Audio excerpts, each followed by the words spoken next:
So, what's up guys and welcome to Ívar's Fly Workshop. Today we will be tying a fly that at least some of you Americans watching the video will be familiar with.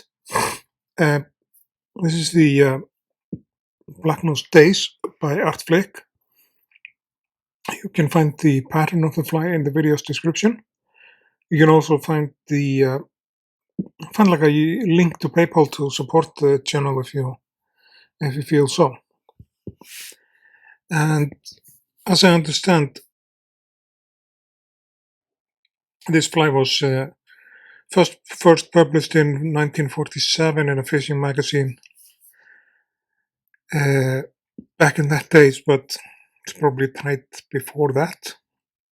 So the thread I'm using, it's an 8/0 classic waxed Semperfli thread,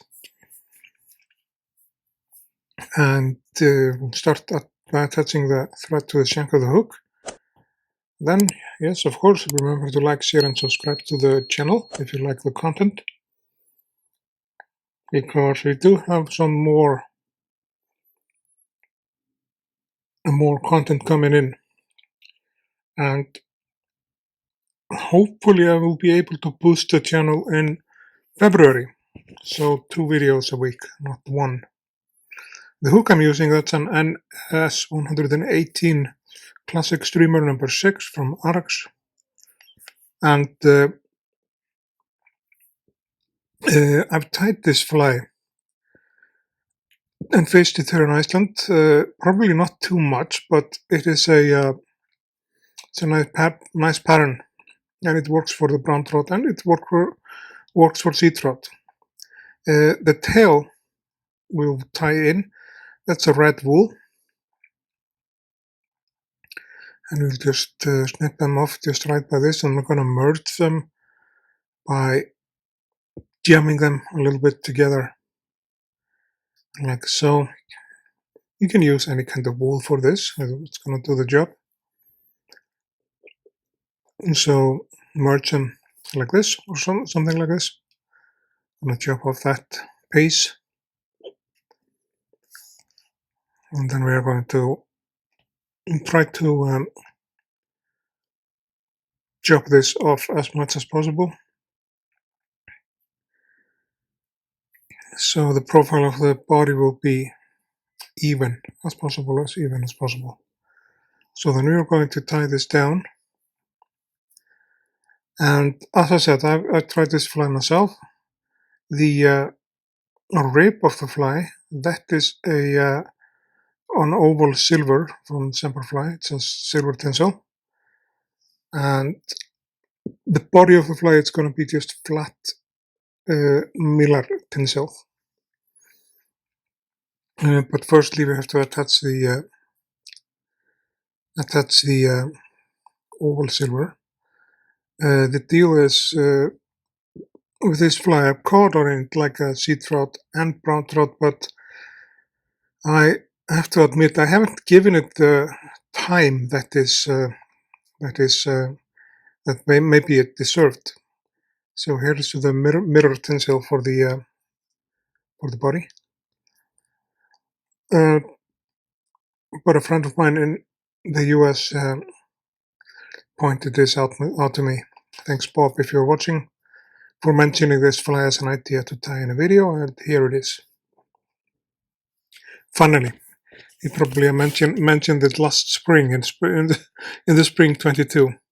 But things happen not fast on this channel, but it's slowly, good and slowly, they happen. So we'll bring the thread forward here, because now we're going to wrap in the body, and I'm going to fast forward that for you guys.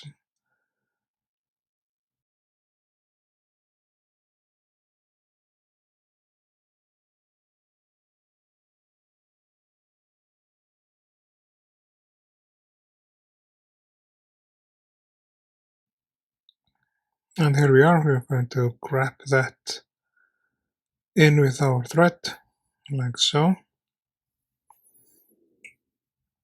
And this fish or fly reminds of some sort of like a little bait fish pattern.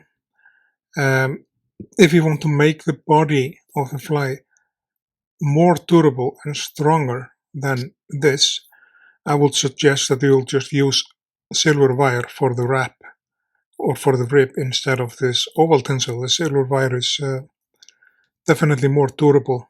Depends on where you're fishing it and all that. Here you see how it is in like fully dressed, ready version I tied. And it is, as I said, it is a really nice pattern. And the wing we are using, that's a bucktail. I'm going to teach you a little bit about the bucktail. So the section of the bucktail, as you see, it's a whole bucktail, white bucktail. So the section here from the middle or about and down to the end of it, that section of the bucktail contains hairs which are more like a solid, and they're thinner. They're not hollow on the inside like these up here. If you cut them from up there, you will have the have all of the hair sprinkling all over the place. So from the half of the bucktail and down, that is what I would suggest, at least for this fly, especially if you're tying it with a long wing like we are doing here. So I pre-cut it already, some bucktail. It depends on the bucktail itself, how, they are different between each animal. Some of them are like with long fibers, some of them have shorter fibers.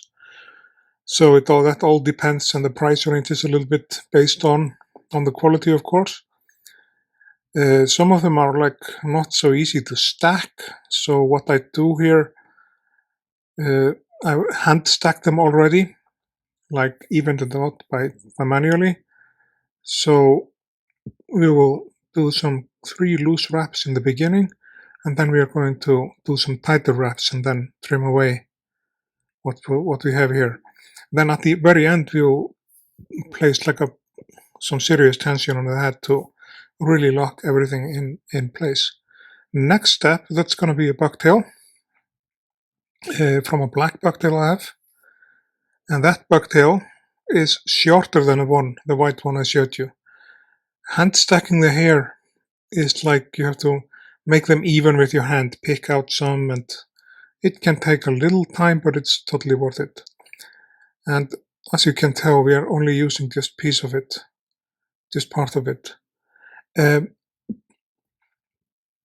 Tying the hair in this way, and with those hair from the bucktail, from this part of the bucktail, they won't spring all over the place. If you had like a hollow hair that are like a hollow on the inside.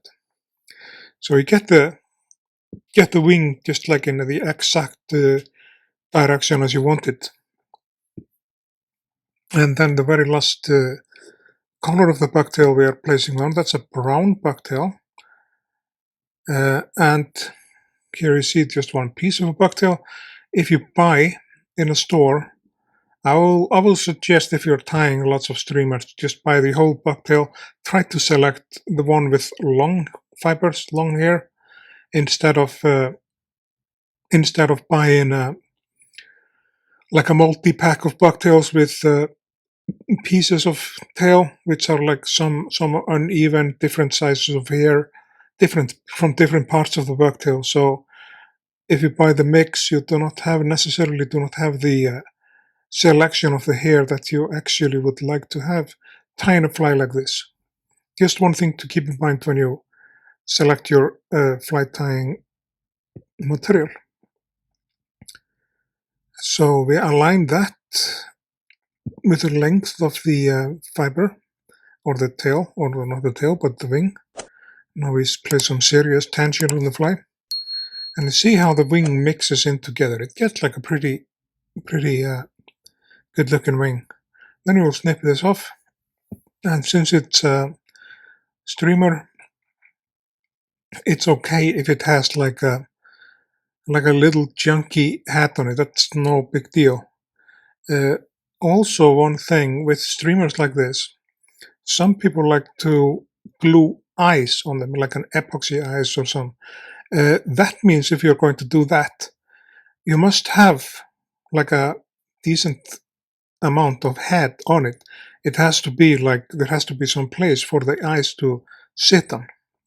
We are not placing eyes on this one, so we'll just do a whip finishing here. But in that case, if I would be tying eyes on this one, I will build up the head with a little more thread to have some platform for the eyes. So the very last finish is that we're going to use Solarez Bone Cure for the head. That's still my favorite material. Get some really shiny, good looking heads.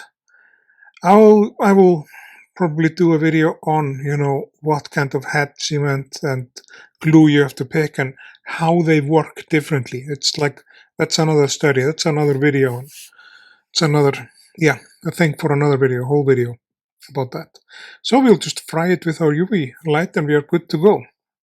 I just want to say to you guys, thanks for watching. Remember to like, share and subscribe to the channel and to support the channel if you feel so. And I will see you guys in the next video.